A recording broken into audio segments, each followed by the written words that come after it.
And then obviously with it being linked to natural gas, the big benefit of it is there's no storage. So we don't have to maintain tanks or anything like that.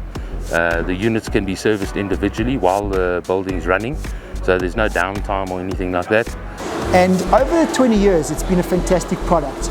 We've had no issues on supply. It's always on, it's always there, and it's always brilliant. It's much safer than having bottles.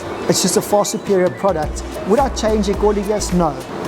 My only issue with Egoli gas is it's not near my house. From a safety point of view, we don't have all this these tanks above ground storing all this flammable liquid.